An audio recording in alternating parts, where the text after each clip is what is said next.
पर सरकारकडे दिली 25, 26, 27,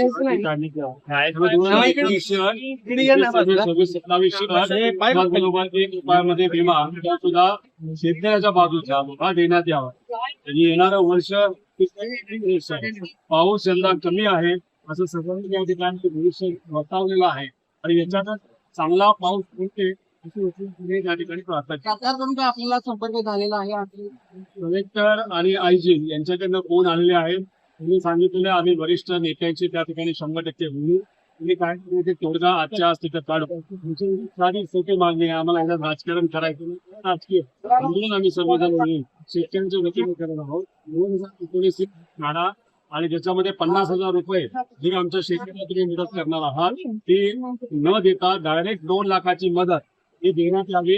कोट्यासाठी थांबू नये. डायरेक्ट 2 लाख रुपये तुम्ही शेतकऱ्याच्या खात्यात द्या. वरचा पैसा शेतकरी कधी बनेल तेव्हा त्या ठिकाणी एक मागणी आहे. लवकरात लवकर त्या ठिकाणी शेतकऱ्याच्या वतीने मागणी झाली तर मला असं वाटतं आंदोलन करण्याची गरज.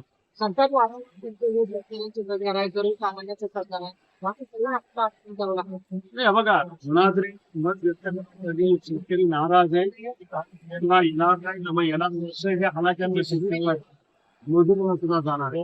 त्यामुळे कर्जमाफी होत असताना ती फक्त 7% कर्जमाफी होणं ही महत्वाची. 35,000 कोटी हे सांगतच नाही. 12,000 कोटीच्या कर्जमाफी त्याचा अवधी पावसाच्या वेळेस सुद्धा या भागामध्ये नुकसान झालं होतं. तसं महाराष्ट्रात नुकसान झालं होते. 35,000 कोटी डिक्लेअर झाले आणि एवढी मदत मिळणार नाही. फक्त 11,500 कोटी रुपये शेतकऱ्याला मिळाला. पैसा गेला कुठे. त्यामुळे तसंच काहीतरी या कर्जमाफीमध्ये सुद्धा होऊ शकतं आणि आम्ही सकट सांगू शकतो. त्यामुळे कृपा करून 2019 ही काढण्यात यावी आणि प्रोत्साहनपर मदत 50,000 न करता 75,000 करावी. त्यातली सुद्धा 25, 26, 27, 27 ही काढण्यात यावी. आणि जे पीक विमा आहे तो आम्हाला पूर्वीच्या पद्धतीने 1 रुपयाला तो सुद्धा शेतकऱ्याला मदत होईल अशा योजनेच्या अंतर्गत देण्यात यावा अशी शेतकऱ्याची महत्वाचं. आता लातूरमध्ये एक शेतकऱ्याला बैल नसल्यामुळे त्या पत्नीला तो नांगर त्या ठिकाणी ओढावा लागला. सरकारने तुम्ही म्हणजे मीडियाने आणि विरोधकांनी आवाज उठवल्यानंतर लगेच एक बैल दिला तो आजारी दिला. आम्हाला दिखावा नकोय. आम्हाला आजारी कर्जमाफी नकोय. आम्हाला पूर्णपणे सरसकट कर्जमाफी द्यावी. त्यामुळे कृपा करून या सरकारला विनंती. मायबाप जनता आहे, मायबाप सरकार आहे की जनतेचं थोडंसं समजून घ्या. आजची अडचण समजून घ्या. OTS साठी सुद्धा सरकार या शेतकऱ्याकडे पैसा नाही.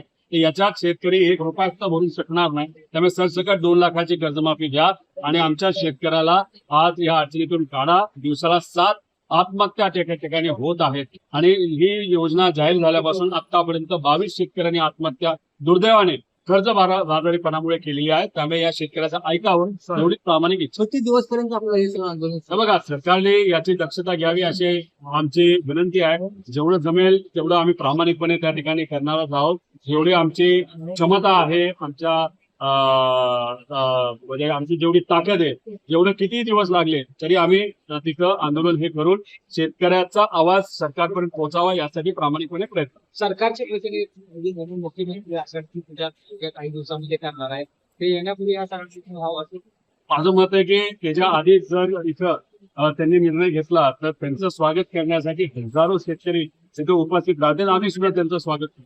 त्यामुळे ती पूजा होण्याआधीच त्यांनी या ठिकाणी निर्णय. माझं म्हणणं आहे की तिथपर्यंत तरी कशाला थांबायचंय. जुन्या महिलांपर्यंत न थांबता या अधिवेशन म्हणजे आता तुम्ही शब्द द्या हो आम्ही या अटी काढत आहोत आणि येणाऱ्या अधिवेशनात येणाऱ्या कॅबिनेटमध्ये तुम्ही निर्णय घेऊन टाका. विषय संपणार आहे.